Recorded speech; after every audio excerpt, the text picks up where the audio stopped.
ខ្ញុំនឹងនាំបងប្អូនទាំងអស់គ្នាទៅទស្សនាទេសភាពនៅខេត្តក្រចេះក៏ដូចជារមណីយដ្ឋានកន្លែងទេសចរផ្សេងៗផងដែរហើយកន្លែងនេះគឺជាលើកទី1ហើយដែលខ្ញុំបានមកលេង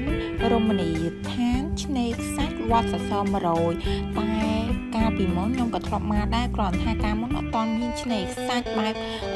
ទេសចរអញ្ចឹងឯងមានតែវត្តទេប្រសិនបើបងប្អូនជិះកាន់នឹងបងប្អូនអាចឈានចូលលេងឆ្នេរខ្សាច់វត្តសសរ100នឹងបាននៅទីហ្នឹងមានកញ្ចុះច្រើនខ្លាំងមែនតើហើយបើសិនបងប្អូនចង់ធូរលុយអីបងប្អូនអាច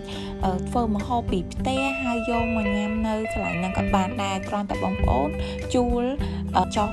គេមួយមុខបើសិនជាបងប្អូនថាខ្ជិលធ្វើម្ហូបអីយកមកអញ្ចឹងបងប្អូនអាចទិញម្ហូបអ៊ំពូមីងគាត់លក់នៅទីហ្នឹងបានបើនិយាយពីទេសភាពវិញគឺស្អាតខ្លាំងមែនតើបងប្អូនគួរតែសាកមកដើរលេងនៅទីហ្នឹងឲ្យបានម្ដង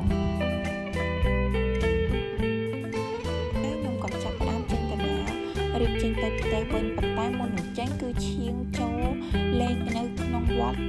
សសរ100សិនវត្តនេះផងដែរក៏ជាកន្លែងទេសចរ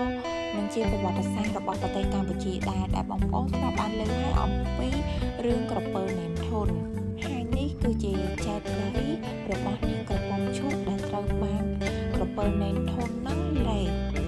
ហើយកន្លែងនេះហើយដែលបងប្អូនអាចចូលមកអុជធូបបន់ស្រន់បានវីដេអូនេះមានតែប៉ុណ្្នឹងទេ